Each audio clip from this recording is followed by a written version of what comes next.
Hey guys, welcome back to our channel. तो आज आया हूँ एक हीट पंप लगाने।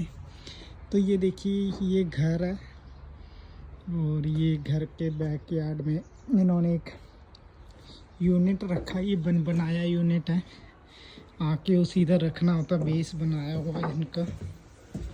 और ये देखिए, ये बनाया यूनिट है, सब कुछ होता है। किचन है, लिविंग है, वॉशरूम। ये देखिए, तो देखिए ऐसा बेडरूम में 1 बेडरूम यूनिट है और यहाँ पे लगना है हीट पंप। आगे आपको दिखाते हैं।